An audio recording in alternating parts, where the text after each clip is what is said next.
Welcome to the video. Before we jump into the interview I had with Tom Campbell, I just want to introduce this very quickly because this is, in my eyes, a very profound interview, not in the sense of that I'm a great interviewer or anything. In fact, I'm not an interviewer at all, but some of the things that Tom goes over in this video can be life-altering, can really shift your perspective to what really is going on.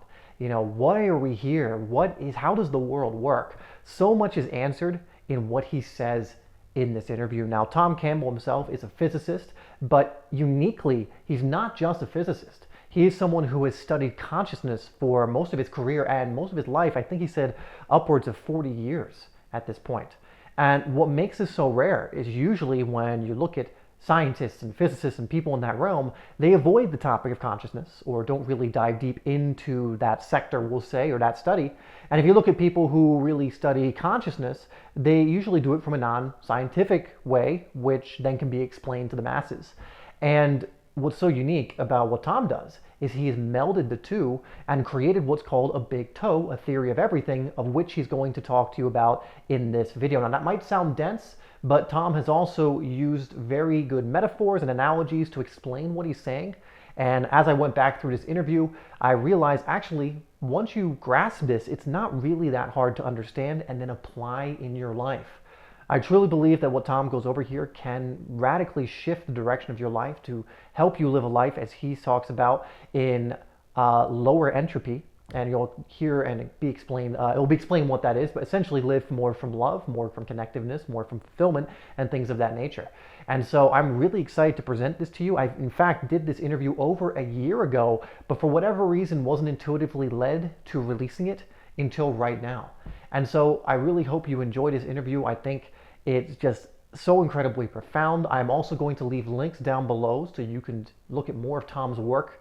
You can get his books down below as well. In fact, he even mentions that you can get the books for free if you wish. But if you want to support his work, which I highly recommend you do, if you get something out of this interview and this talk that we have, where it's mainly him speaking again, because I wanted to make sure it was him really saying most of what was going on. But if you want to support him or learn more, I will link things down below, including his events, his website, his books where you can get them for free. Or if you wish to, again, support his work, you can get them for, I think he said you can get a bunch of them for a very low price. So anyway, without further ado, let's jump into the actual interview. I have also written a trilogy of books called My Big Toe.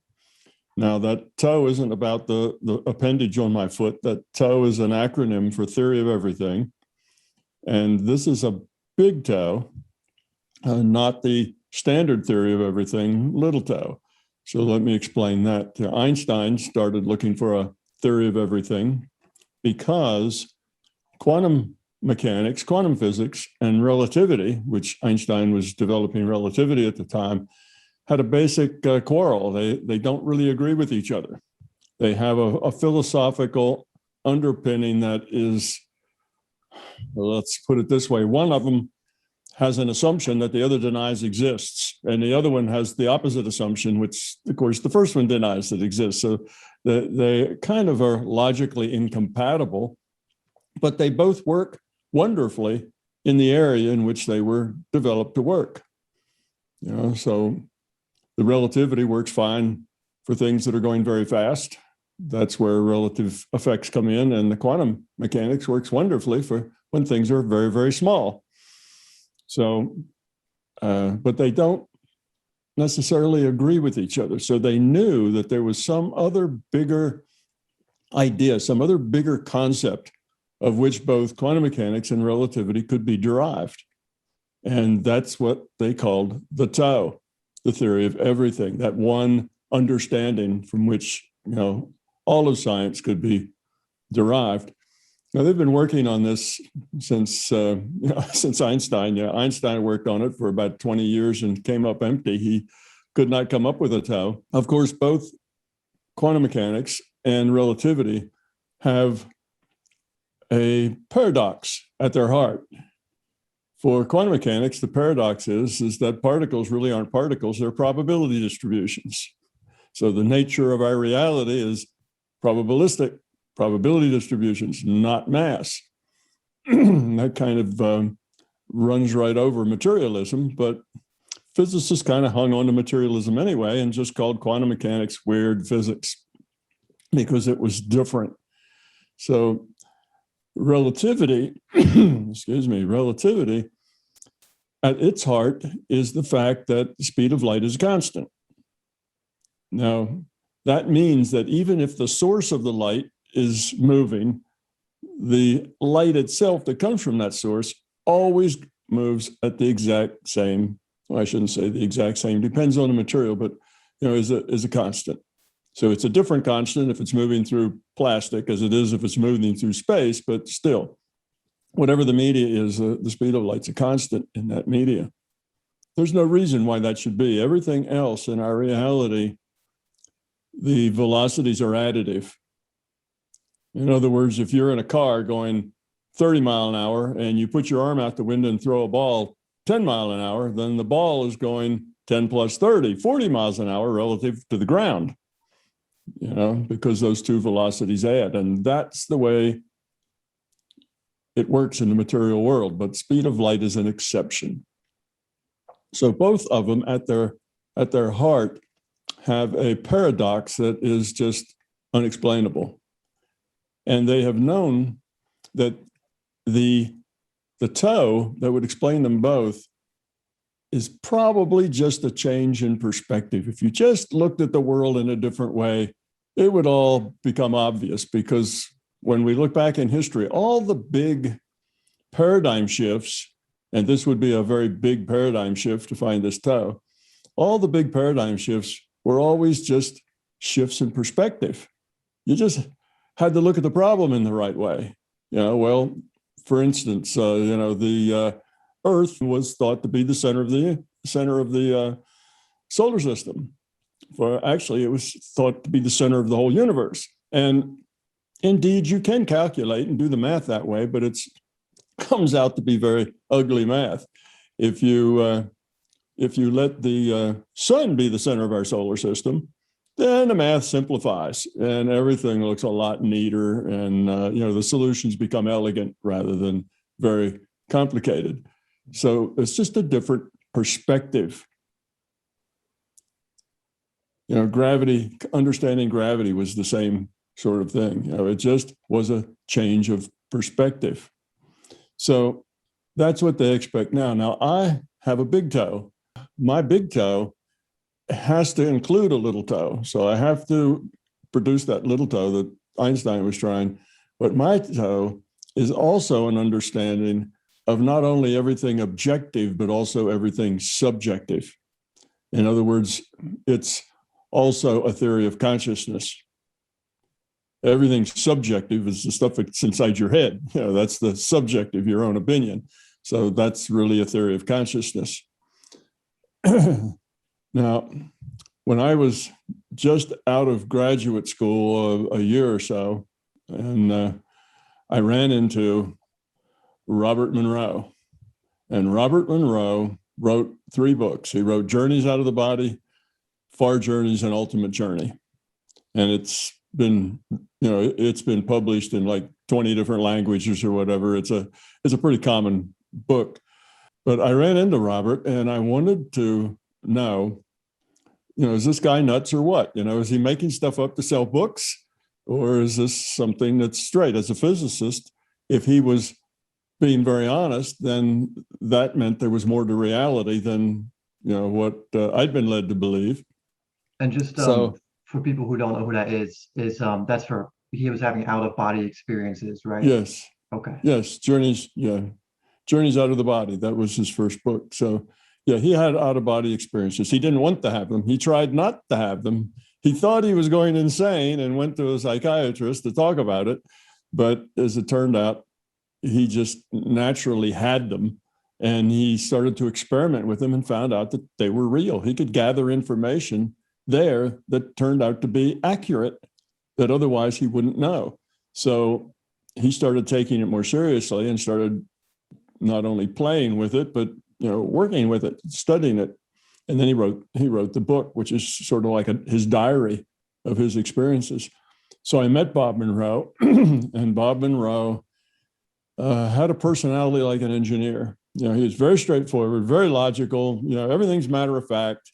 He didn't embellish, and he wasn't a salesman. He just kind of was telling it the way he experienced it. And he had just built a lab for studying consciousness. And I offered to be a scientist in that lab because he built the lab but really didn't know what he was going to do with it. So he was looking for people to come and help him. He wanted to study this out-of-body phenomena because he knew that it was a real thing, but he wanted it to be more scientific, studied, logical. So he was looking for me and I was looking for him. So we made a deal. And the deal was that he would teach me to do what he was doing. He would teach me how to go out of body.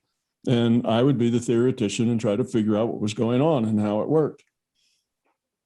So that lasted for almost a decade. And indeed, within a year or two, he did teach me how to go out of body and how to have those same experiences, whenever I wanted to, on demand. So with that, I was able to do experiments in the non-physical, in this other reality frame. And the way you do experiments there is the same way you do experiments here. You change a variable and see how it changes the effect, and then you change it again and see how it changes the effect. And if it does, then there's a correlation between that variable and that effect. So then you try to change a different variable. And that takes a long time. Science is very tedious work for the most part. Eventually, I realized that consciousness was fundamental and that the physical world was a derivative of consciousness. And I knew that because I could use my consciousness to modify things here in the physical, change things in the physical, but it didn't work the other way. Physical things didn't affect consciousness. You didn't, change things in consciousness, not in any fundamental way. So when you know that, then the arrow of causality flows from consciousness toward the physical, not the other way. So with that understanding, I started to probe, what is consciousness? How does it work? What can you do with it? What are its limitations? What does this out of body mean? What about the other paranormal things, the remote viewing and telepathic communication and that sort of thing? Is that stuff real? And if there is, what's the theory? What's the science behind it? So fast forward now about 35 years of doing this research, and I thought I knew enough to write a book. And the book basically started out to be a theory of consciousness, because I knew if you understood consciousness, physics would have to just be derived from that theory of consciousness, because consciousness was fundamental. Therefore, it's the superset. And the physical reality is the subset. So if you have the superset, you can always derive the subset. But I didn't know exactly how to do that, even though I knew it had to be done, until about 2 years after the book was published. It's published in 2003. So somewhere around 2005 or so, I got a few epiphanies and realized that I could derive physics from consciousness. And first I realized how to derive quantum physics. Then I learned how to derive relativity. Could derive both of those from a theory of consciousness. And the theory of consciousness, of course, is all about your subjective world. So then I called that a big toe as opposed to just a toe, because everybody in science knows that a toe is just about physics and not about the larger world. So that's kind of where I come from. So I'm a pretty unique person in the sense that, I have advanced degrees in physics, but I also have spent 40 years studying consciousness. And those two usually don't travel together in the same person. Typically, the people in science stay away from consciousness, and the people in consciousness aren't all that big into science. So, yeah. Or they don't understand.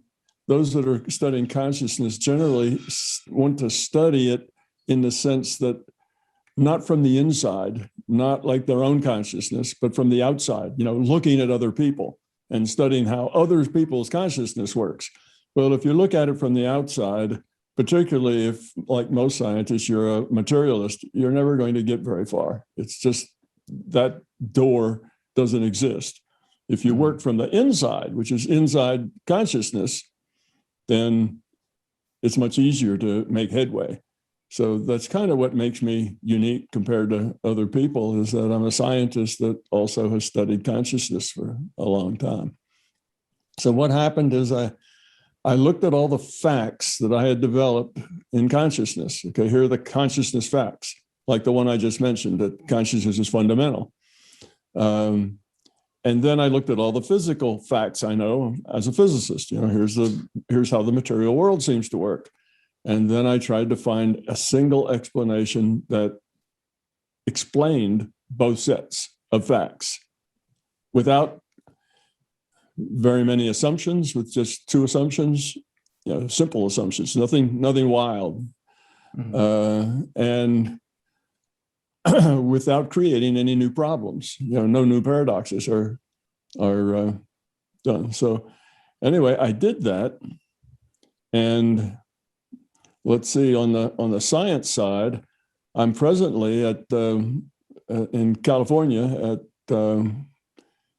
Cal Poly. That's Polytech in Pomona, I think, California. And I have a fellow doing some quantum physics experiments of mine that will lead to some pretty solid evidence that my theory is correct. My theory has has an argument with general quantum physics. You know, we disagree on how things should work. So this experiment then will make a difference. You know, it'll see whether I'm right or wrong as far as the difference between what I would say would happen and what the today's quantum theorists would say would happen. On the other hand, my quantum theory corroborates or is very similar to the quantum theory that was originated back in the early 1920s. In other words, the original founders of quantum physics, Niels Bohr, Einstein, the double slit experiment. Oh goodness, a bunch of them were there. Schrodinger, Planck. You know, the whole list of characters that basically invented quantum physics basically agree with me as far as the way it works. So we've moved on since then, and the theory's changed a bit over the last 100 years to a point that now there's a basic disagreement between the older viewpoint of the original quantum physicists. And I couldn't find any research whatsoever to support it. It's like they just decided that this sounded better, you know, that this would be a better way of doing it. It was more material, you know, because quantum physics had this particles or probability distributions, which almost sounds kind of woo-woo, you know, to physicists. They don't like that sort of thing. So they made it a little more physical. But in doing so, they made a mistake, I think. So anyway, that's on the physics side. There's experiments going on. On the other side, you know, I teach courses now helping people to develop their intuitive side, to make connections with the larger reality system, to understand themselves, and can tell you, you know, any individual could, if they understand this, could understand, you know, why they are the way they are, how, you know, they're conscious. Are they happy? Are they full of joy? Are they stressed? Are they full of anxiety? You know, is their life one of satisfaction or not? You know, I can tell them why, what the basic principles are that lead to being happy or being stressed or so on, because that's understanding consciousness. And so that's the other part of the theory. So this theory covers both. And I have a lot of people that I talk to and so on that try to find holes in the theory, and I try to find holes in the theory myself. I mean, I'm a scientist. This is not what Tom Campbell believes. This is basically a model of reality, and I'm constantly looking for holes or problems that aren't explained, and are, you know, so are other people. That's what you do when you have a model. You try to see how well does the model fit the data, and where are there exceptions. So far, what going on almost another 2 years, it'll be 20 years later. there's still been no exceptions unexplained yet that people have come up with. So that's a good sign. Yeah, I'd say so. That's a real good sign. So anyway, that's kind of me in a nutshell. And the fundamental idea here, the big change in perspective that's required to get this, is that we live in a virtual reality. But it's not the kind of virtual reality that you'll hear most people talking about. In my virtual reality, consciousness is the computer. This is a virtual reality in consciousness. Consciousness is the computer. Okay. Well, I define a source called the larger consciousness system. And that larger consciousness system can configure a part of itself to be a computer. And it also can kind of take little chips of itself or pieces of itself and make other pieces of consciousness. Okay, now I call those IUOCs, individuated units of consciousness. And that's what you are. That's what I am. We're individuated units of consciousness. And this body that we walk around in, that's an avatar. Okay, the body is the avatar, but we are the player playing the avatar. So that's the general model. So think about any virtual reality game that you've ever played or ever watched somebody play, and you'll realize that it has just a few parts. You have the computer and the player, and they share information. They pass information back and forth. That's it. That's all there is in this virtual reality. So let's say your virtual reality. Now, my experience with virtual reality goes way back. I've just recently experienced in some of the newer ones, but just so everybody understands, I'll use The Sims as everybody's heard of The Sims, right? Yeah. And that's still an ongoing thing. Children like it. So, if you look at The Sims, then it's clear that you have a simulated avatar that's going through the motions, getting a job, has to work, lives in a house, all those things. You have the avatar, and you have a consciousness that makes all the avatar's choices. Mm-hmm. You, the player, are the consciousness for that avatar. If you're not there, the avatar doesn't do anything. It just, it just stands there. Maybe it wobbles a little, but it doesn't actually do anything, make any choices, because the player makes all the choices for the avatar. Also, you'll notice that from the avatar's point of view, if you were that avatar, both the computer and the player are non-physical to you. Okay.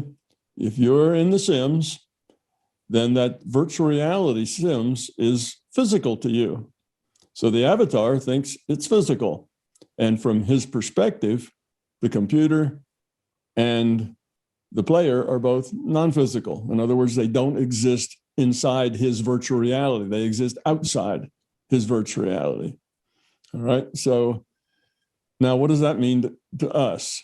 Well, if we are in a virtual reality and our individuated unit of consciousness is the player making all of our choices, and the body is the avatar, and the computer is also in consciousness, because the player and the computer have to be in the same reality frame because they're trading information. You don't trade information across reality frames. You trade information within a reality frame. So the computer is consciousness and the player is consciousness. They're both consciousness, and they're both non-physical from the perspective of the avatar. So see, that just kind of sets out this big paradigm shift, perspective change. So once you take that change and understand all of its logical ramifications, all the logical consequences of that, then you can derive lots of other things. Like you can derive, what's the purpose of life? Why are you here? Why are you happy? Why are you miserable? Why are you struggling? Why should particles be probability distributions? Why the speed of light is a constant? All those things fall directly out of just that understanding of that idea of virtual reality, where consciousness is the computer and we're a player. We are consciousness. Well, there's a couple other logical things that fall out. Though we as consciousness are immortal. Consciousness doesn't die, the avatar dies. And just like in The Sims or any of your other virtual realities, when the player dies, he just goes back in the game again. He gets another avatar, or he resurrects that old avatar out of the graveyard. There's some way for him to get back into the game, because a game where you only played till you got killed once and then you couldn't get back in the game anymore, that was done. Well, that wouldn't make a lot of money. That wouldn't be a very good game. It doesn't allow the player enough time to really learn the game. There's a lot of learning goes on in those games. By the time you get really good at the game, well, maybe not so much for Sims, but if you're playing a game like World of Warcraft or something where there's a lot of action, you have to level up and level up and level up, and you can play that game for a decade and still be learning, how to do certain things and how to cooperate and how to split up the, you get groups of people that go after the bad guys because just one person alone can't do it.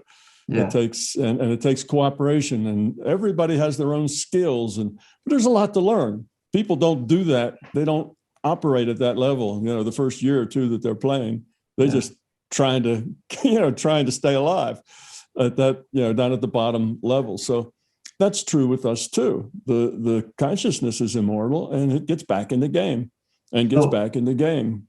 With that in mind, then, since we're playing, it seems like this never-ending game of coming back into the physical world and in some way. What would you say, based on your work, is the point of coming into the physical game and controlling the avatar from this kind of player mode? Yeah, right. This logically falls right out, and I'll give you a little bit of the logic. But in the amount of time that we have for this interview, I can't go too deep into logic because we'd be here for hours and hours.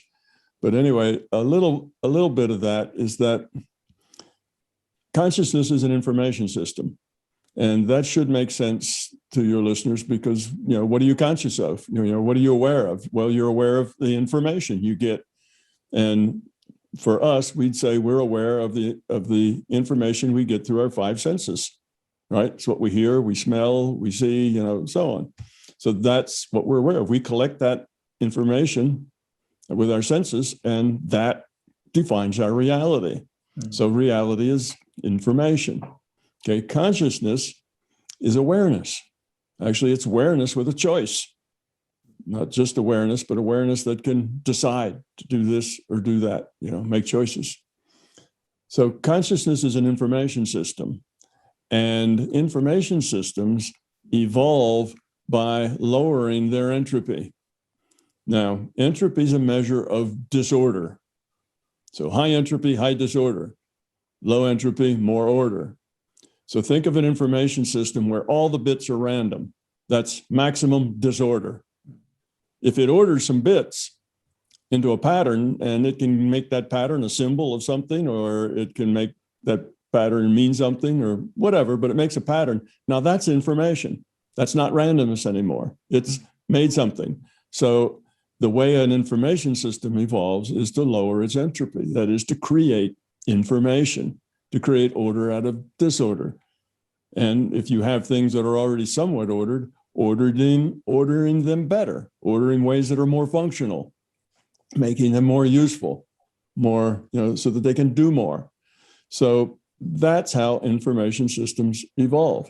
Now, when you have a lot of individuated units of consciousness, little chunks of consciousness like you and I and the other 7.5 billion of us that are here on this planet, and they all have free will, because free will is necessary for consciousness. If you don't have free will, then you can't have consciousness.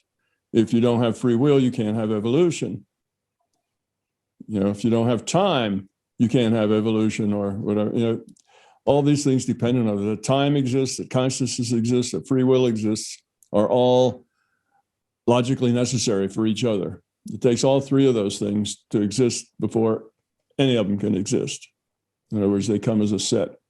On the opposite end of that, if you're a materialist, then you also have to be a determinist. And you can't be a materialist unless you're a determinist. So those two go together. And those two poles are opposite philosophically. You know, if you're a materialist and a determinist, then you think that time and consciousness and free will are all illusions. And if you think that consciousness and free will and time are real things, then determinism and materialism are both illusions. They're just logically incompatible. Although lots of people kind of pick and choose, you know, they'll say, "Oh yeah, I think I'm conscious, but I also believe in materialism." Well, they don't realize it, but they're just being logically inconsistent. You can't mix those two logically, though many people do. Anyway, so we have this system, this consciousness system is a social system because it's got all of these 7.5 billion at least, if not many, many more in other virtual realities, but there's a lot of them, and they're all interacting with each other. And what consciousness does is it communicates. It makes choices, decides what to communicate and who to communicate to. So that's what consciousness does. It exchanges information. They're information systems, so they exchange information. When you have a social system, you can optimize the lowering of entropy in a social system by cooperation. Now think about that. You know, the entropy is disorder. You know, things like fighting and war and cheating each other and lying to each other and fighting each other. That's all high entropy stuff. That's all leads to disillusion. You know, things come apart. Cooperating, caring, working together, you know, those kinds of things, you can do more with a bunch of people who are cooperating than you can if there's a bunch of people and, you know, they all hate each other. You know, they don't cooperate. They're all trying to cheat each other or lie to each other or steal each other's stuff. You know, that just doesn't go anywhere. It doesn't build. But if they're cooperative, then it does build. So just given that, and again, I'm just skimming over the top of these things, given that, and given that consciousness is a social system, then consciousness evolves by lowering its entropy, right? Getting rid of its randomness, lowering its entropy. Well, in a social system, that means caring, cooperation, helping, compassion, you know, all those things that eliminate entropy, that lower the entropy. Okay, so just think how much more we could get done as a human race if we all weren't so self-centered, if we weren't, you know, so wanted to control, if it wasn't all about control, power, and force, if we actually, you know, were caring about each other, you know, and cooperative, well, we could do a whole lot more. You know, we have plenty of resources. You know, there wouldn't be hunger, there wouldn't be war, there wouldn't, you know, a lot of that stuff would just go away. So what is our purpose? We're little chunks of consciousness, and our purpose is to make choices. It's what consciousness does, and by making those choices, lower our entropy, become love, become caring, become cooperative, become part of the solution rather than part of the problem. So we do that. And as we do that, because we're just parts of this larger conscious system, the system evolves too. So we're part of that system's, you know, mechanism for its own evolution. The system itself is evolving. So that's kind of that's what we are here for. We're here to grow up. And I just break those into the two opposites, which is love and fear. No, the opposite of love is not hate, it's fear. So you have the love side, which is the cooperation and the caring and so on. And then you have the fear side, which is all about me. You know, it's the self-centered gimme side. Yeah. Not the cooperative or caring side. It's what about me? And I got to get as much as I can get and take care of me and take care of mine. And nobody else is really that important. So those are the two sides. So if in that simple, with that simple metaphor, then you'd say, what are you here to do? You're here to grow up, become love by the quality of the choices that you make. And it turns out that if you make good choices, that is choices that lower entropy, not only for yourself, but for the whole, then you tend to smile a lot and be a happy, fulfilled person living the life, in joy. And if you're not, if you're a self-centered person and you're constantly trying to do the control, power, force game, manipulation, how can I get things to be the way I want them for me and for mine? If you're doing that, then you're always in a struggle. You're always trying to climb over the next barrier. You're always, trying to get more. You're always trying to get more control, more of what you want, more security, or more whatever. It's a place that basically makes people unhappy and gives them a lot of stress and causes a lot of physical problems. So that's one. To answer your question, that's what we're here for. That's the purpose, and Just to lower entropy. To lower our entropy, which means caring, cooperative, becoming loving. So what is love? Love is the nature of a low entropy consciousness. That's what love is in term, defined in terms of entropy.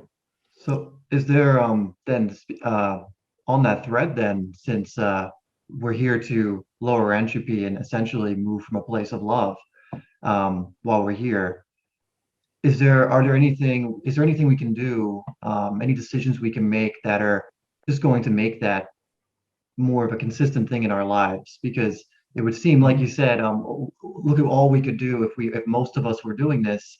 And I think if you look at the world a little bit, it's clear not most of us are doing it. I think it probably is increasing.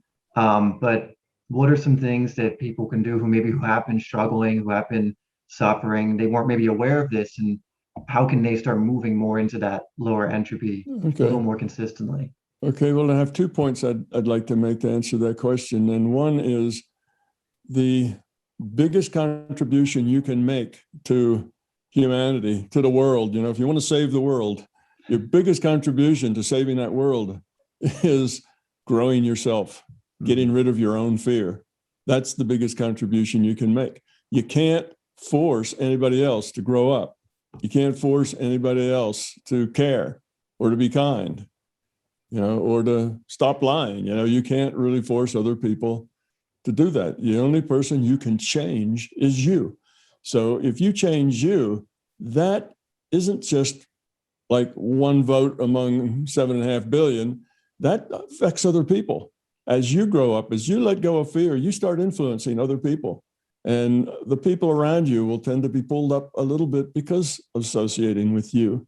So it's it works both ways. Just like a mob is the opposite. A mob is a bunch of people who together, they are worse. They are higher entropy and worse than any one of them would be by themselves.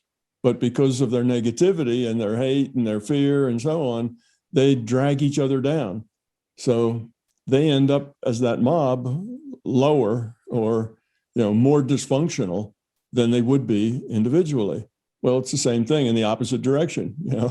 When you go the other way, not the violent, an angry way, but you go the positive way toward love and caring, well, you tend to pull people with you. Just like if you go down, you tend to pull people with you. Either way, it's just the nature of consciousness. All consciousness is netted. We're all connected. And it's not just human beings, but all consciousness is netted. Critters go in that too, at least the ones that are conscious. They fall into that same net. So we are all connected in that sense. And we are all one in the sense that we're all part of this larger consciousness system. So those are two kind of, we're all one, and we're all connected. Well, we really are, that's kind of a happy, thing to say, but mostly people say that and they kind of gloss over it. But the logic actually verifies that is indeed the way it is. That in the end. That's incredible. That's the way it is. So that's one thing, is your maximum contribution is to get rid of your own fear. Now, if you get rid of your own fear, what's left is love. Fear is the opposite. Fear creates ego. Ego is self-centered, all about self. Fear creates a lot of belief. And that is the ego justifying its fear, justifying its meanness, justifying its stealing, justifying, why it's okay for it to take advantage of other people and so on. So these are all beliefs. So the idea is to get rid of all your beliefs and, get rid of your ego. And you do that just by getting rid of your fear. And what's left is love. So it's not that you have to learn any new skills. You just have to get rid of a lot of junk that you're carrying around.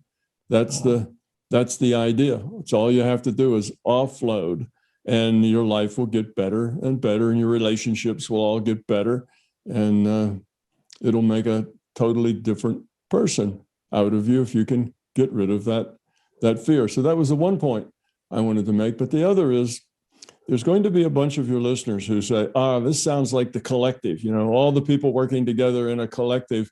And as they think about that, and they think about socialism and other kinds of collectives, and it's the tyranny of the majority. And that's a big negative from their viewpoint. That's because they're thinking of the collective as a collective of negative, fearful people.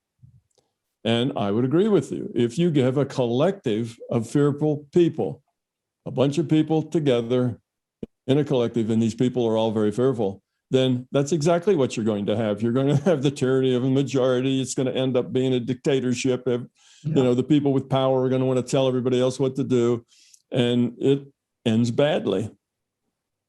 Well, that's true. But I'm not talking about that kind of a collective. I'm talking about a collective of people who aren't egotistical, who aren't overrun by beliefs, people who care about each other, people who have become love. Now you have a collective of those kinds of people, and it's a different story altogether. That kind of collective cares about each individual. In that kind of collective, each individual has their maximum amount of free will choices. There is no tyranny of a majority, because everybody that makes up that majority is interested in you doing what you want to do, because everybody cares about everybody else. Nobody's trying to control others. I think I remember. I wanted to make those two points. I noticed you've frozen a couple of times, but have I? Yeah, but from my viewpoint, I haven't. So between the two of our videos, maybe we'll be able to bring them together for there'll be no pauses or freezing. Yeah, that'll be good. Maybe. On that point too, I think I remember hearing you say in one of your lectures, if you took a group of, say, 10,000 people in low entropy, and I might be getting the number wrong, but another group of 10,000 people in high entropy, the results would be pretty obvious of what's going to happen. The group, and I'll let you explain it. I'll just really quickly, like the group in low entropy will go on to have cooperation, develop more complexity, come from this place of love that just grows and expands, while this other one is all I'm out for it. For me, it's going to be chaotic. Everyone, there's going to be just utter chaos. Yeah, that's an explanation I give to help people get the logic. When logical ideas, when paradigms are introduced to people in the beginning, they're hard to see, they're hard to get. So there's a lot of explanation that has to go along with this. It's not that you need to be really smart to get it. It's not that. It's things that are very different than what you're used to. Take time, to absorb. And one of the explanations for what I just kind of glossed over very quickly is that, just as an example, take 10,000 people, and we'll have group A and group B, and group A will be the fear group. So those people are fearful, and group A will be B will be the love group. Those people are all caring and cooperative. And we give both of them, or have the equal kinds of people, equal talents, equal IQs, equal, whatever. They're the same groups. You could even take one group, duplicate it, and make another group if you want to think about it that way. You have these two groups, all right, and you give them a certain amount of space and a certain amount of resources, and then you let them go and see what they do. Okay, and let's look at the fear group. In the fear group, well, if you're fearful, then you don't trust, because you're afraid that people are going to take advantage of you. And if you're fearful, you want to make sure that you get what you need, because if you don't get it, somebody else is, and then you're going to have to do without it.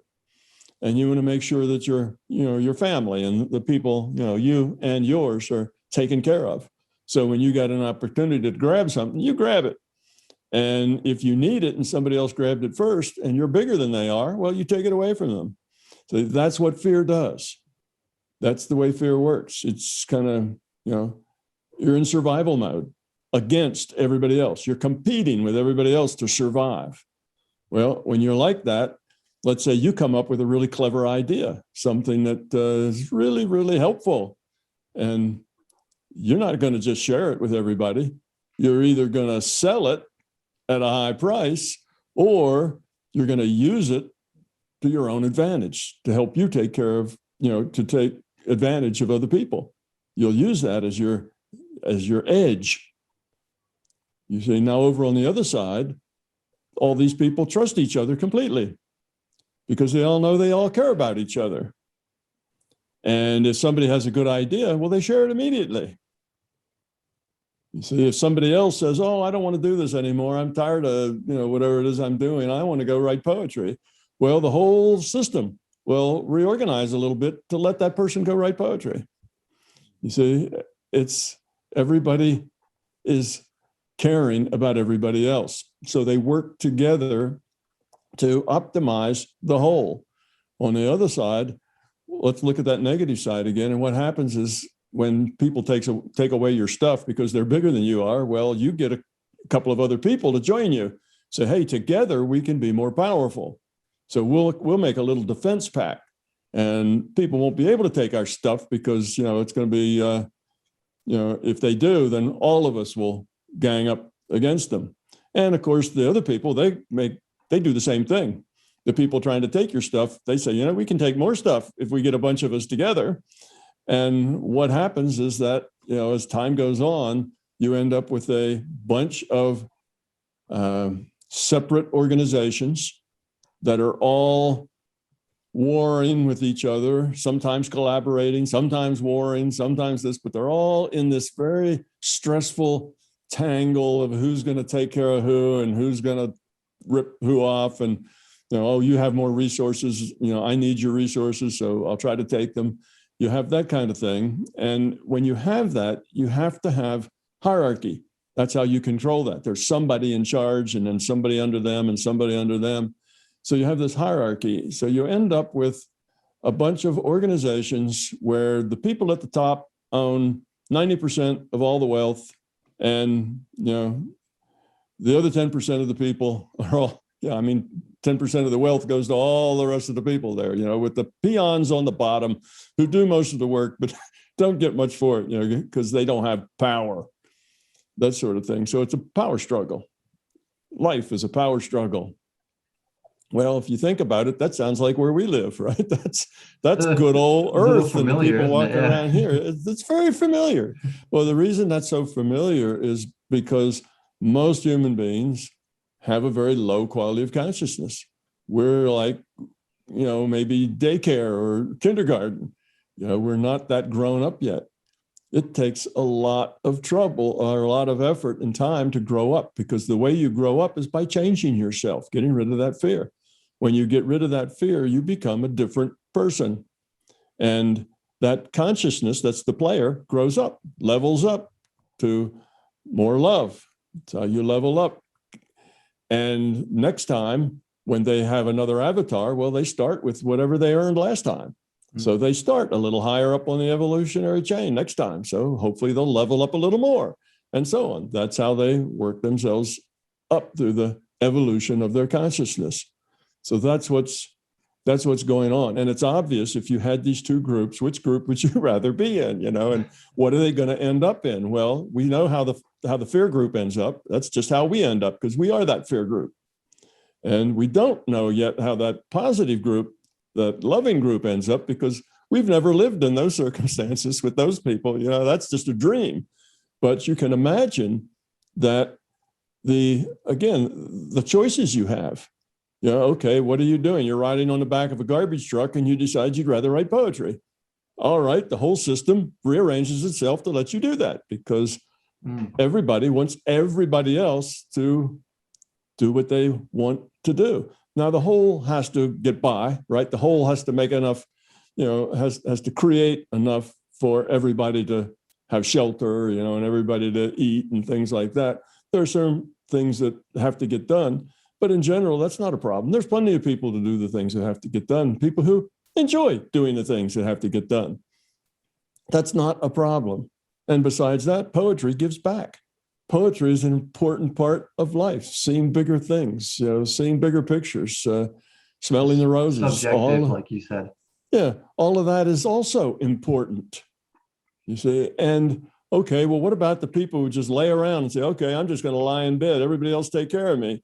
Well, you wouldn't want to do that because you care about everybody else. See, that would be a low quality person who is very self-centered. Oh, what about me? You guys can all wait on me. Then you'd be very self-centered. And we started with the assumption that none of these people were self-centered. This was all the group of people who were caring. Because they're cared for, they want to reciprocate. They want to give. They want to do. So, it's just the amount of free will choice would be amazing. Talk about that garbage truck. You could ride on a garbage truck, Mondays, Wednesdays, and Fridays, and you could do brain surgery on Tuesdays and Thursdays just because you felt like you needed exercise and to get out, to stay healthy. But at the same time, you really enjoyed doing brain surgery. Whereas in our world, you can't do that. You're locked in. You got a career, that's all you do. So this is a very low entropy because there's so much more choice. There's so much more free will choice evolved in it that you can do. This system optimizes low entropy. That's the lowest possible entropy. So that's where we're going. And those are the lessons we're trying to learn. But it takes us a long time. And we have to go through multiple experience packets, making choices, to grow up. Yeah. So that's kind of the idea of it. There's other things I could say. Actually, one thing, sorry to cut you off. But go ahead. I wanted to lead the discussion. I'm going to follow. Okay. Yeah. The one thing I wanted to ask is because you mentioned earlier, the system of the word collective consciousness came up. I know you don't call it that, but say the overall the system of consciousness. It would seem, it evolves and becomes more complex the low entropy it is. So it would seem It would want us to be in low entropy. And so I think I've heard you mention before that it actually will encourage that. And if you're open to it, it will encourage and show you ways to be in lower levels of entropy. And so from a practical standpoint as well, just so people in their everyday lives can start applying this a little more, is how do we become open to the system, so to speak, so that it can really show us how to access those lower levels of entropy? Okay, well, because the larger system evolves as we evolve. Again, it's us. So we're just subsets of that system. So we are part of that larger system strategy for its own evolution. So it has a vested interest in us succeeding, because as we de-evolve, it de-evolves too. And if it de-evolves too much, it ceases to exist. De-evolution to this information system is basically, if you de-evolve too much, you end up back with all your bits are random and you don't have an information system anymore. So de-evolution leads to death, leads to, no longer existing. So the system has a vested interest in helping us succeed. So all you have to do to get the system's attention is to start working at it, to start caring, to start wanting to get rid of your fear, to take some time and think about, well, what are my fears? And I typically run into some of my courses, I'll run into particularly young males and I'll hear, well, I don't have any fears. I don't have any fears at all. And I don't have much ego either. I don't have any beliefs. I don't have any fears. I don't have any ego. I don't have any of that stuff. And we talk about it a little bit, and I give them things to think about. And I hear from them about 3 or 4 months later, and they've been working on it. And they say, my God, I'm all fear. I didn't think I had any fear, but now I don't do anything that isn't motivated by my fear. And they realize that they are very fearful. Fear is, it's not necessarily fear of large animals with big teeth. It's fear of not succeeding. It's fear of not being loved, not being accepted, not being good enough. Fears that lots of people have. We get these fears just from our culture. Yeah. A lot of it comes from our culture. A lot of it comes from our competitive culture, where you have to be better than the next guy, or, you end up at the bottom of the pile. So that creates a lot of stress, and stress, creates fear. We create fears to deal with that stress. So we have a lot of fear in our life. And if you are looking at that fear and saying, okay, how can I get rid of it? And you recognize it, you own it, and you're working on getting rid of it, well, the system will just start to help you. You'll start getting information, or things will happen, events will happen, books will jump in front of you. You'll get attracted to this lecture or that lecture, things that will just help you take the next step. And your life will just be this series of odd events that help you grow up, because, the system wants you to succeed. So it will help you succeed. And all you do is get serious about succeeding, get serious about growing up, becoming love, getting rid of your fear, making better choices, being more a part of the solution and not so much a part of the problem. And if you're serious about it and you're not just pretending, then the system will help you. Wow. So, how does it help you? Well, it gives you ideas. You have this thing called intuition, where ideas come, feelings come, and you just have an inclination to do this or not do that.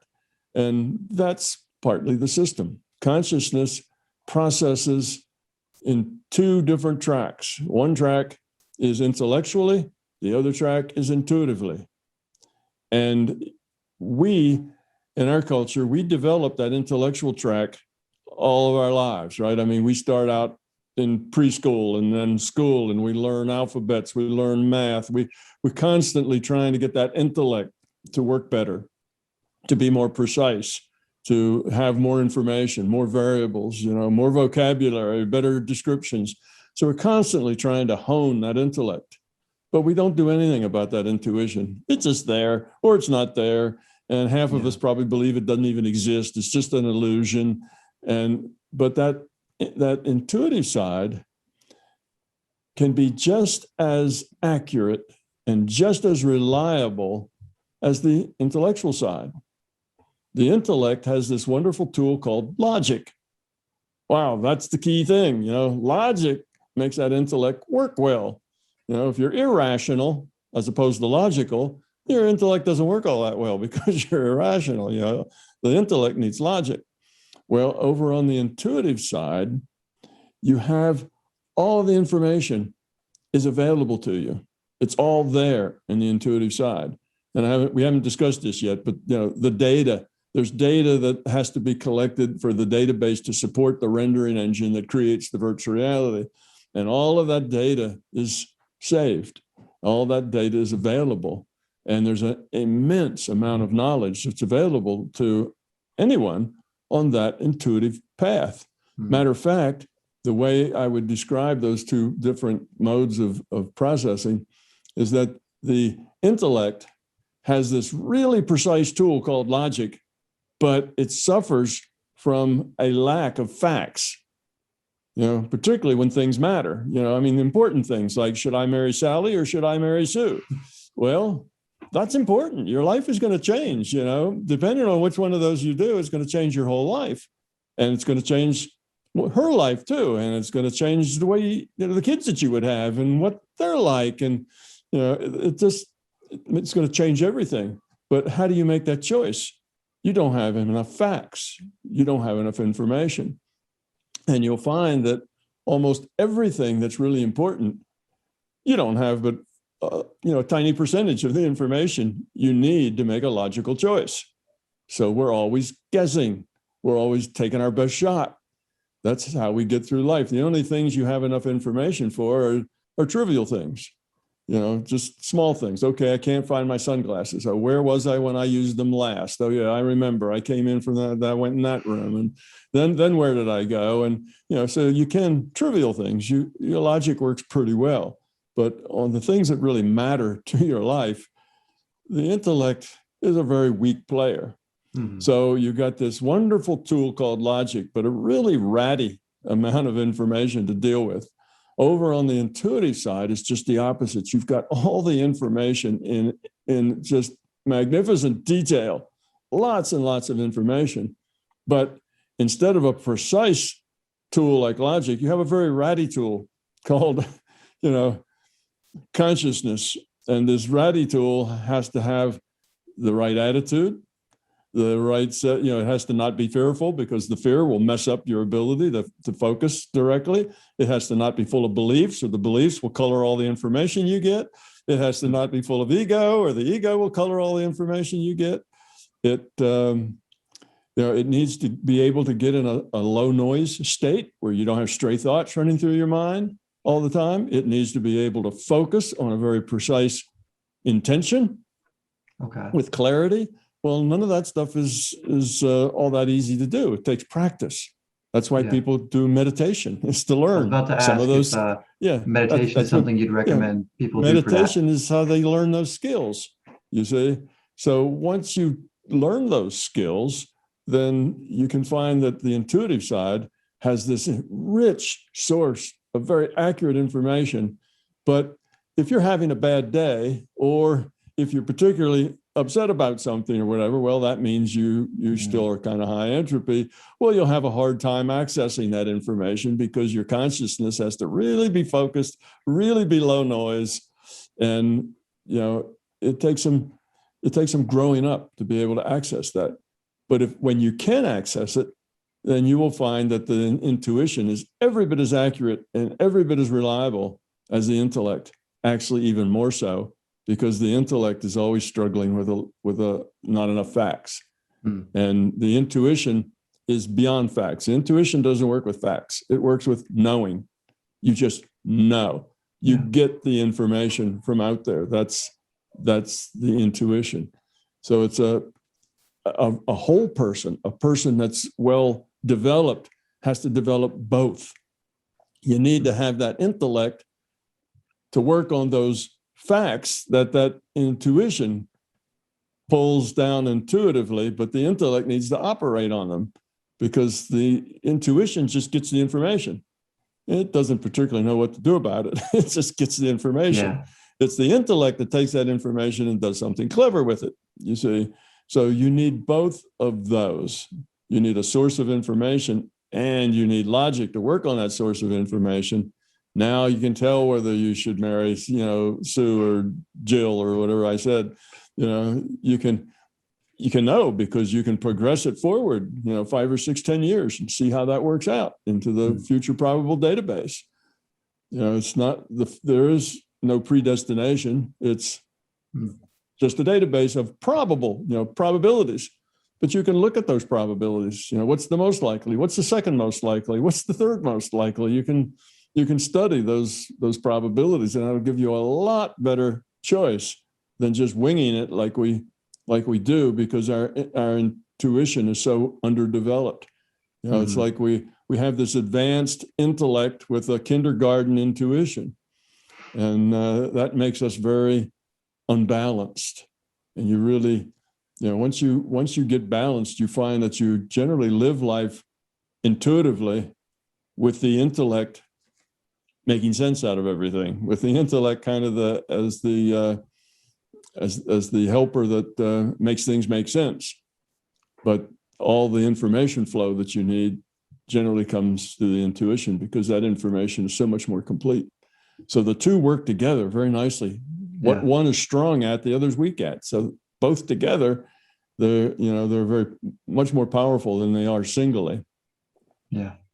It sounds like the logic or the intellect will only operate based on what we've picked up, I guess, in our life so far, where you're saying the intuition has access to, I guess, if we're all connected to that consciousness, to everything that's been collected, Yes, And then we can exactly. pull like the perfect thing down. And then with our intellect, we have new information, and then we can create a system or some way Hmm. of living or philosophy or whatever from that.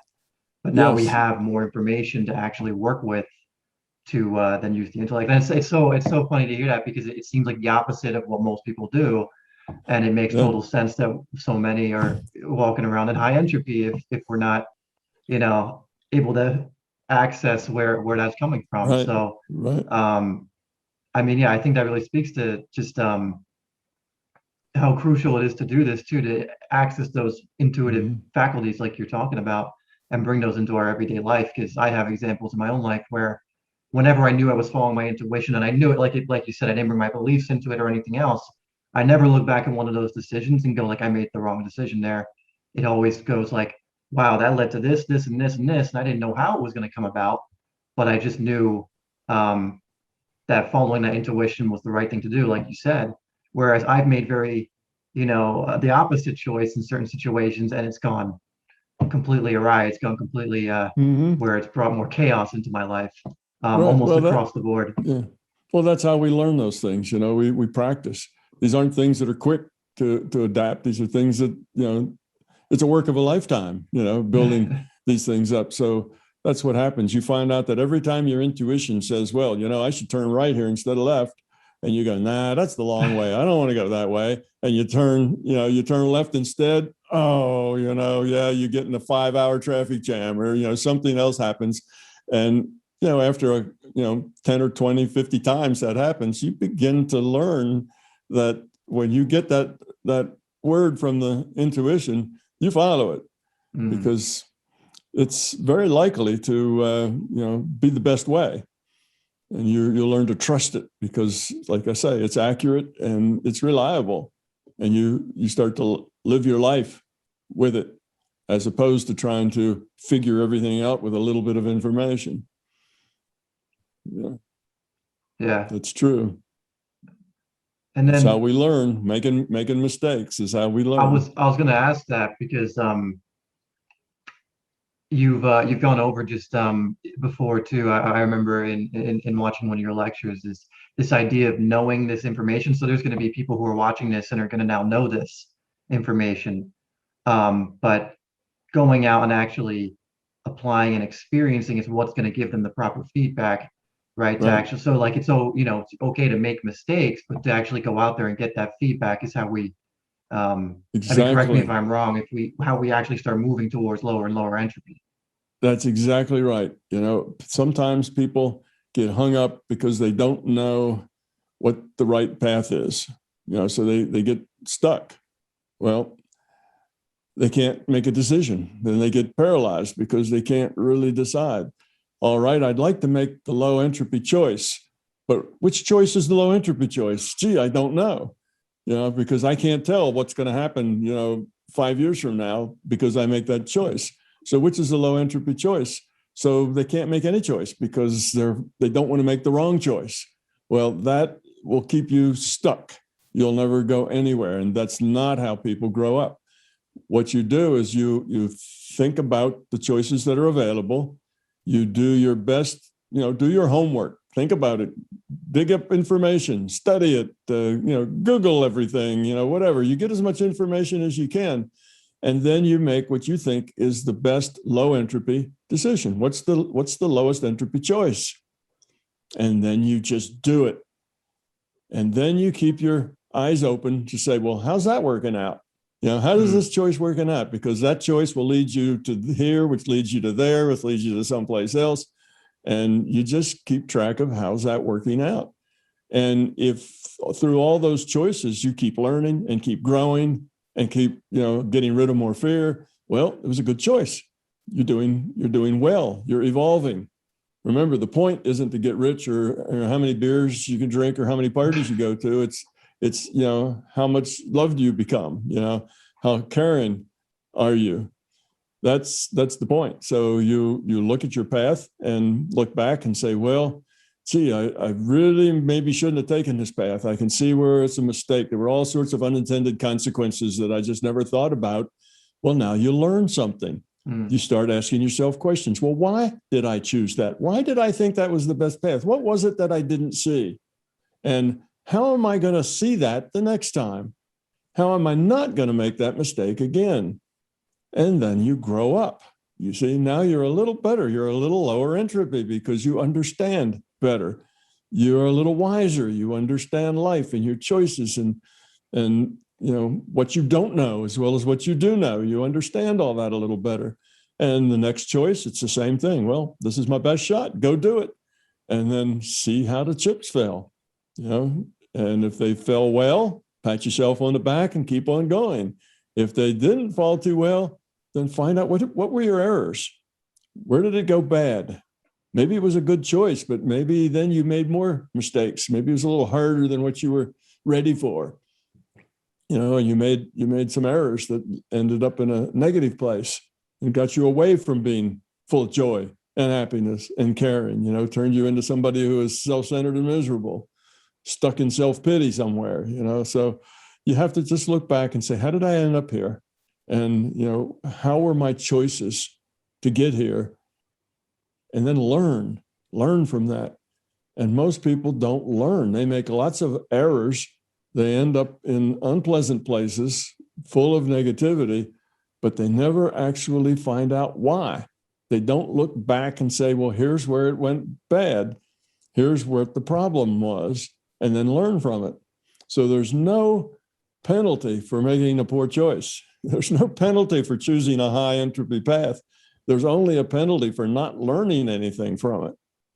You see, that's the penalty. If you keep making the same mistake over and over and over again, well, that's by the 10th or 20th time, you ought to be getting a lot smarter.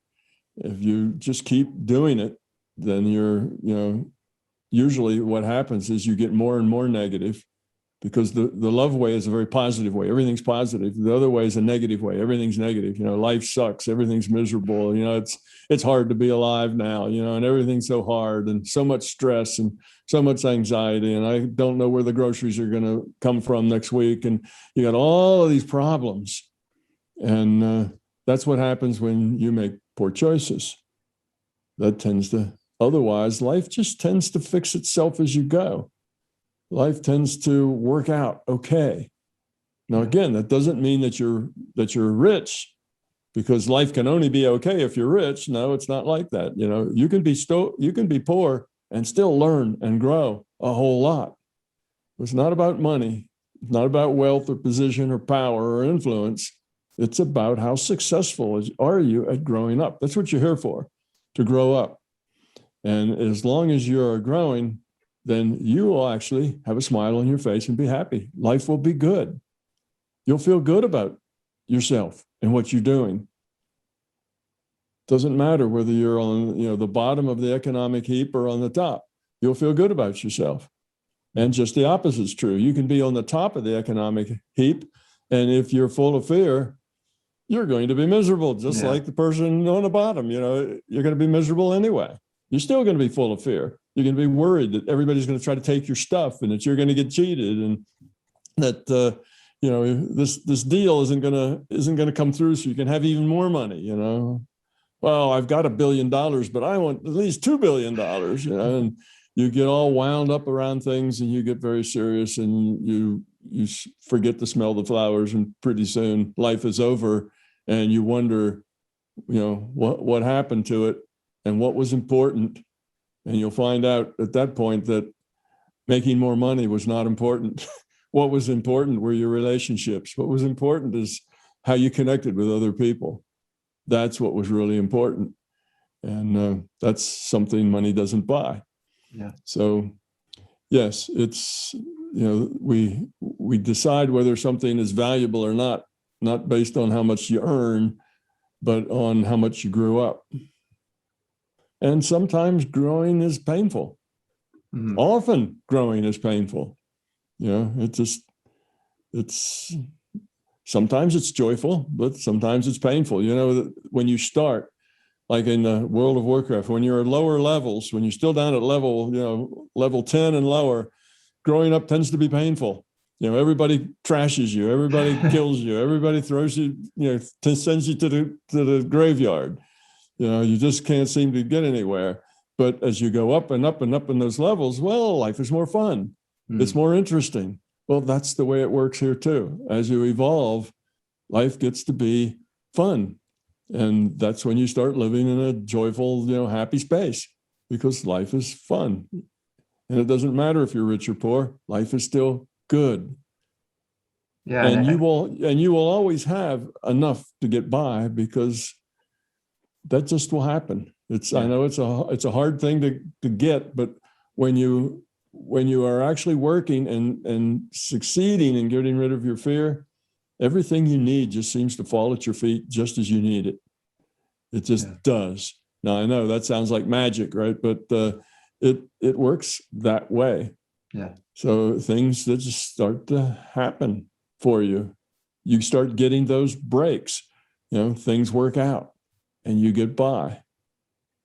It's like you said, the system will support you when you're open to it supporting you. So I guess if you're then aiming for lower entropy and you're putting off maybe some of these more selfish things to do it, then you'll be taken care of as you essentially and do what the system wants you to do, which is also help it by helping yourself. Unlike magnetism with positive and negative, likes attract. If you're very negative, you attract a lot of negative stuff towards you. If you're very positive, you attract a lot of positive things towards you. Law of attraction type. Yeah. So if you're a very positive person and life is good and you're full of caring and you're helpful, then people want to be helpful to you. Yeah. People, will be helpful. So if you are positive, you pull other people up and people like you, and you're not going to starve to death, somebody's doormat because, you're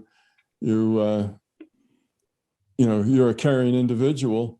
You'll do fine. The environment you create around yourself will be a helping, caring environment. So it's just, you will attract people who are like you. And that's, so it just works. It works out that way. Whereas if you're negative and a user of people and you're constantly complaining and, you're full of self-pity, well, you will just attract all of that yuck. All of that dark, black, yucky stuff will just come your way. And it's like, what was that blues song? If it weren't for bad luck, I wouldn't have no luck at all. You get in that self-pity place where everything is bad and is always bad, and you just don't see any way out of it. Well, the way out of it is change. If what you're doing doesn't improve things, well, then change what you're doing. You need to get rid of some of that fear and get positive. And you can be positive even in a high entropy world. Okay, we live in a high entropy world. There's a lot of high entropy people. So there is a lot of grabbing. There's a lot of greed. There's a lot of power plays. There's a lot of people trying to take advantage of you. Sure, there are. And should that make you angry? No, it's accepted. It's just the way it is. It's the way people are. They're growing up. They're in their process of evolving, and they're not very evolved yet, but they're working on it. And most people kind of doing the best they can with what they've got. That's as far as they've developed so far. So they're full of fear and they're full of anger and they're full of meanness and they have all this stuff. But if you get angry, then you just become one of them. You add to the problem. You see, now you're a part of the problem rather than a part of the solution. Whereas if you're smiling and happy and cheerful, then you're part of the solution. So even if you live in a world full of low quality consciousness, high entropy consciousness, you can still be a happy person. You don't have to get angry and upset. And it doesn't mean that you just float above everything. It doesn't mean that you're detached from everything. You should still get involved. You still need to connect with people. So if you think that, here's a big wrong that needs to be righted, by all means, grab that sign, get out on the street, volunteer, do things. It's not that you just sit around and say, oh, well, I'm just above all that. No, get involved, be a part of it, but do it without anger. Do it without negativity. Do it positively. do something positive. You see, that's the thing. Try to educate, try to help other people see a different viewpoint. So it's not that you float above and you're no longer connected. You have to be connected. You have to be engaged with life. That's where the lessons are. Mm-hmm. You have to reach out and grab life and own it. So you have to be involved, but you need to be involved positively.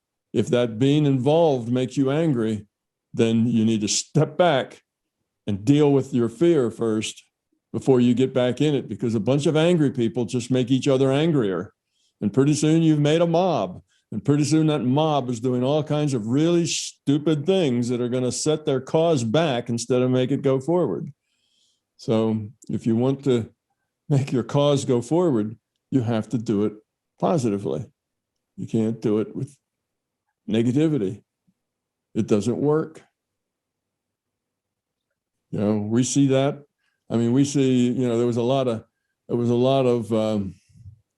can we call it, what's the word I'm looking for? A lot of people who felt very superior. And during the 1800s, when colonialism was a big thing. Mm-hmm. And they went out and they ran over all kinds of people just because they could. And they looted a lot of their resources and made them work at low wages and, you know, produce products that they could sell back home and so on. Took advantage of people. Mm-hmm. Okay, well, they did that. That was wrong. It was a negative thing to do. They were using other people, not caring for other people.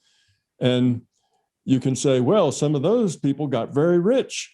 Some of the richest families around are still those people that got rich then, and they had wonderful houses and nannies and all this stuff in their life was great. Well, not really.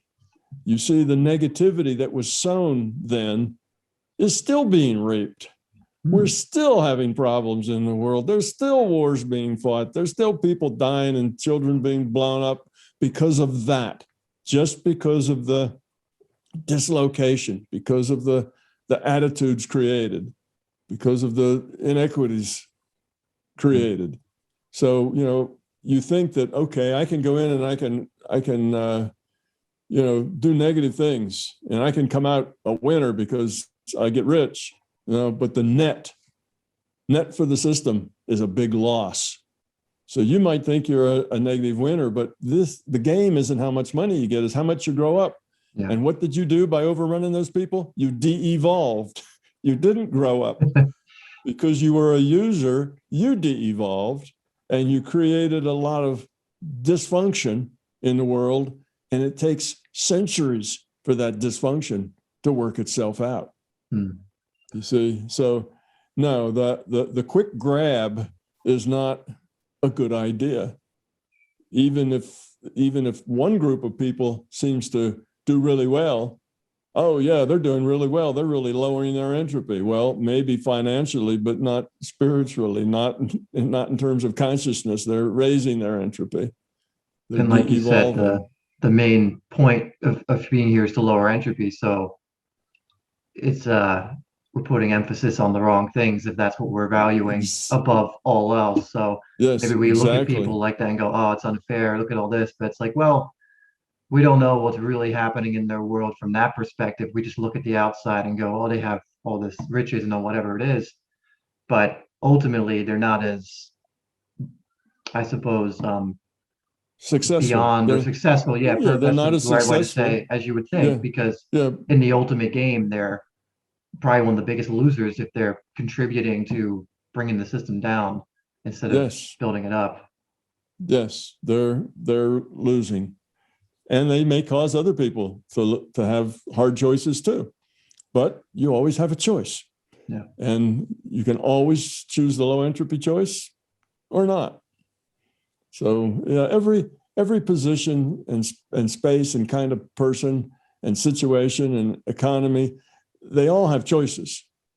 And everybody at every level has choices that they can make. And those can be good choices, low entropy choices, or they can be poor choices. And it doesn't matter whether you're dirt poor, you know, with 10 people living in a shack, or whether you have a huge mansion and $1 billion in the bank. You have choices to make. and you evolve or de-evolve based on the quality of those choices. It's just that simple. It's actually a very elegant system. Yeah. When you look at it, a very elegant system. And the neat thing is that the system that develops this kind of philosophy that understands and explains metaphysics, wherein the paranormal is actually just normal. It's all in that intuitive side, and all of that. It also does better physics. It also helps physicists understand the world and how the world works better. So it is it takes a while to grasp it. You know, like people will say, well, if I'm consciousness and that's the avatar, you know, if somebody hits the avatar over the head with a pipe, you know, now that avatar can't remember anything and drags its left foot when it walks because of the brain damage. And, you know, isn't that affecting the consciousness? No, it's not affecting the consciousness. It's just like, well, if your elf jumps off a cliff and lands on a bunch of stones below and he loses 50 hit points, you know, it doesn't affect the player. It affects what the player can do with that avatar. So yes, now the consciousness has to play an avatar that slurs its speech and drags the left foot. So it's limited in what it can do with that avatar. And I guess healing would be one of the main things it'd want to do after that. But, you know, the body sets constraints on what the consciousness can do with the avatar. So that's kind of the connection there. So it's you know, when people identify themselves with the body, that's because they as consciousness logged on to that player without any previous experience, because the consciousness takes all the experience and sets it aside, just takes a piece of itself that represents the quality of that consciousness, and that's what logs onto that avatar. So when that little piece of consciousness with no experience logs on, all of the experience of that avatar is the only experience it has. That's all it can. So it identifies with that avatar. It identifies completely with the avatar because it doesn't have any other experience other than that avatar. So the player thinks they are the avatar. You know, that's why we think we are this body, because that's it. But when this body dies, then, you know, the consciousness kind of rejoins its individuated unit of consciousness, and it has all the history and all the memory now, but it'll take a piece of itself and put a partition like digital systems do, and it'll partition off a piece that just represents the quality, and that will log on to another avatar and thing will go again. So that's how that process works. And that's why we tend to identify ourselves with our bodies, because we don't have any other experience that we're aware of. Now, once you get into the intuitive world, there's a lot more information out there, you see. So only from the intellectual side do you not have any information. Once you get over to the intuitive side, now information is available over there in the intuitive side. But as long as you're in the intellect, you don't come with any intellectual information. And you gather that all while you're here. This level of understanding too, it seems, because you talk about fear being one of the biggest things that hold us back. I would guess that fear of death is probably one of our biggest fears. And I suppose with this level of understanding, when you understand death of the physical body doesn't mean death of you, then that awareness probably allows for you to lead a much lower level of entropy. Oh, sure. When you're here.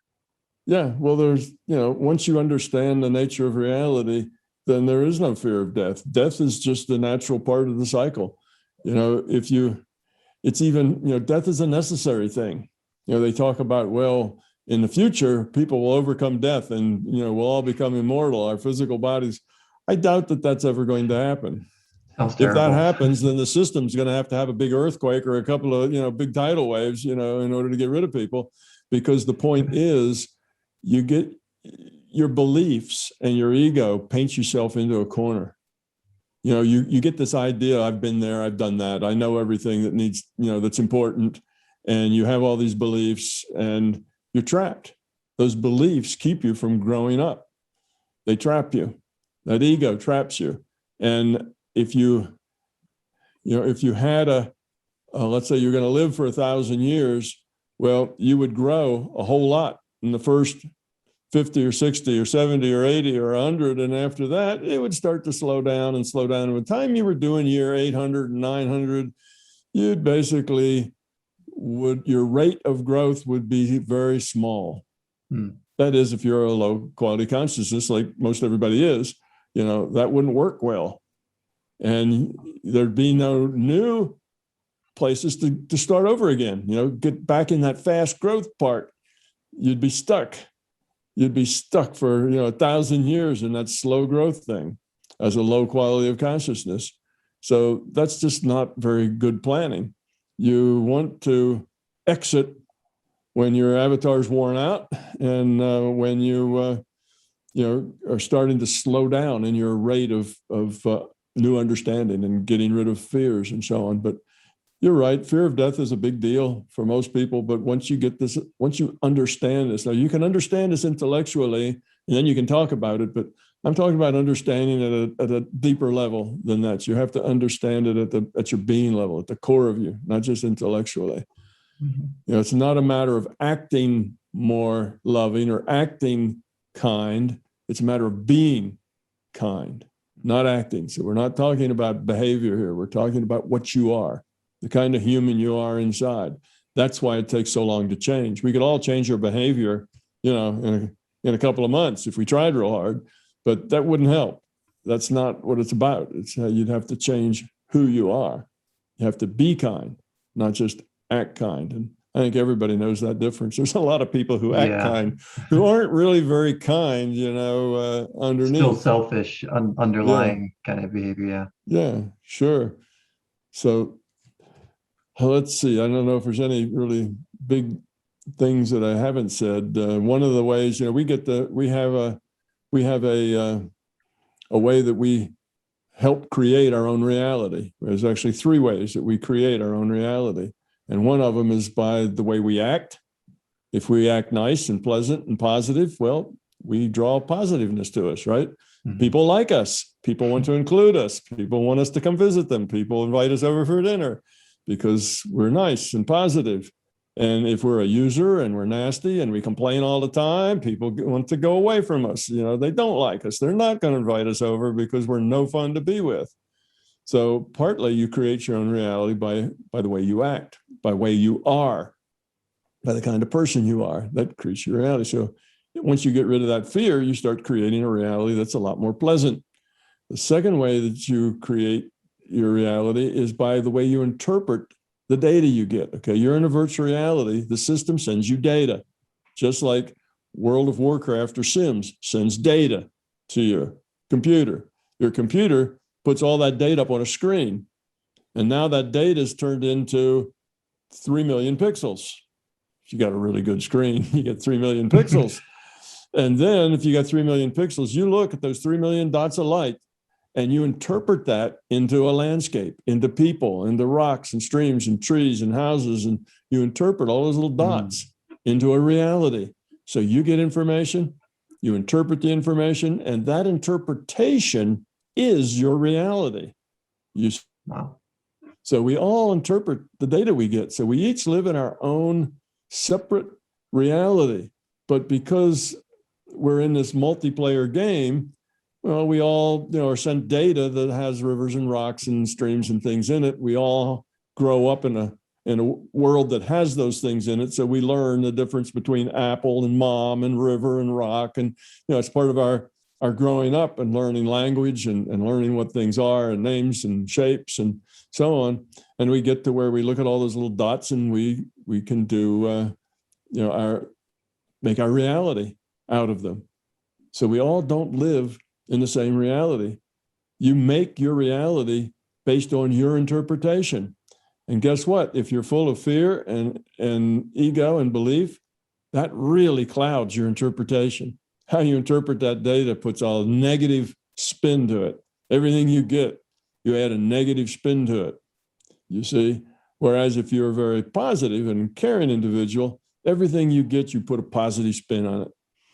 You say, okay, yeah, that's pretty awful, but those people are probably doing the best they can with what they got, so I'll just go give them a big hug anyway. I won't let them upset me or make me angry.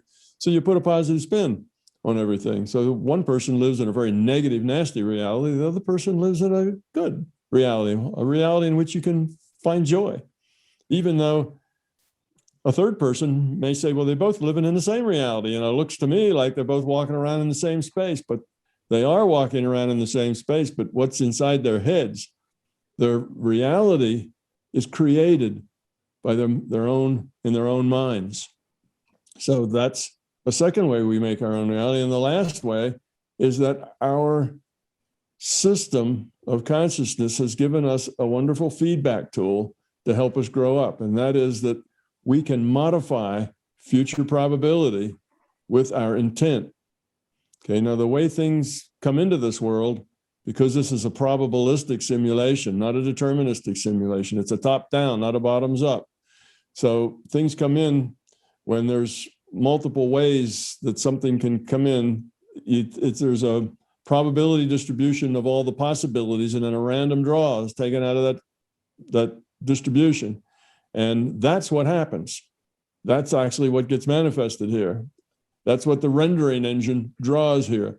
So you do something, you make a measurement that, where there's nobody knows. Let's say you dig a hole in the ground and you stick your shovel in and you pull up a thing of dirt. Well, nobody knows what's going to be under there unless you just dug it up yesterday and you're going to dig it up again. Maybe you have a good idea, but nobody knows. So maybe there's an old, gold doubloon, if you live down on the Gulf Coast or something, or maybe there's a bone, or maybe there's just a rock or a root, or maybe there's nothing but dirt. But you don't know. It's an unknown. So the system looks at all the possibilities, all the probabilities of those possibilities, and then does a random draw from that distribution. So the things that are more probable are more likely to come up than the things that are improbable. That's how the random draw from the distribution does. It's not just a random draw from all the possibilities. That would just be a random thing happens. No, random things don't happen. It's a random draw from the probability so the things that are higher probability are more likely to come up. So that's what's in that shovel full of dirt. An astrophysicist looks through a new telescope and he sees a piece of space nobody's ever looked at before because he can see further now. Well, there's maybe 10,000 things that could have been there. And of all those 10,000 things, some are more probable than others, and a random draw is made, and that's what he sees. That's what the virtual reality renders for him to see. So that's the way those things work. Now, when you have to take a distribution of all the possibilities and their probabilities, to do that, you need a database of all those possibilities and their probability. You need to keep that handy because the system has to do this a whole lot. It has to do that. So it keeps that database handy, and that's called the probable future. It's all the possibilities and the probabilities that go with them. And you can actually shift those probabilities with your intent. So if you really would like the sun to come out next Saturday because you're going to plan a picnic with your family, well, if you have an intention on Saturday being a sunny day, then the probability of Saturday being a sunny day goes up.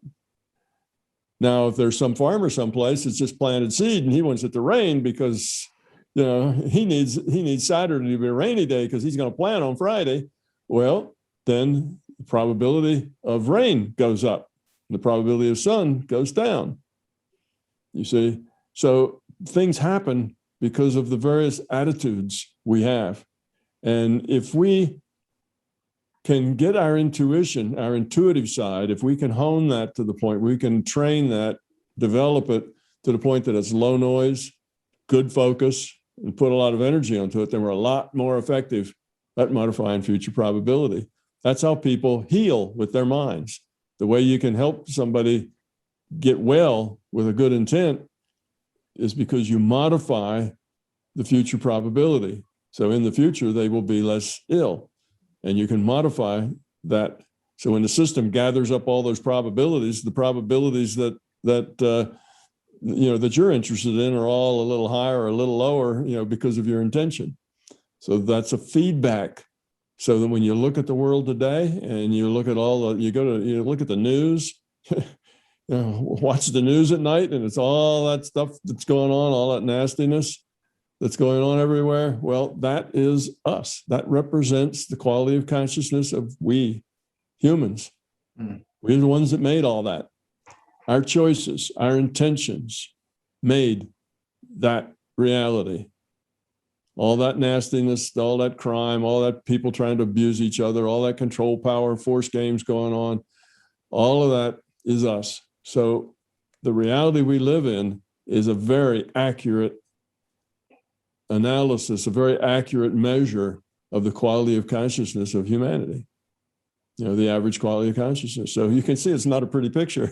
it's a pretty rough picture out there, but that's the point. We're supposed to be evolving. It's, I guess, there for us to learn once we become aware of this, like, oh, okay, if we want this to be different, we have to do something. We have to change our intention, come from low entropy, like you said. Exactly. Yeah. You can't change anybody else. You can only change yourself. But by changing yourself, you can change everything. You help, we all have to pull ourselves up by our bootstraps. It all has to work together. But we have been, if you look at humans and things they did, say, 500 years ago, you could see that as bad as it is now, it was worse then. Life was a lot cheaper. It was, the law of the land was dependent on who had the power. It was that sort of thing. It was a lot rougher and meaner spirited and more self-focused than it is today. Yeah. So we've evolved some. Good for us, but we have a long way to go. We got some ways to go. We got a long way to go, but it is better than it has been.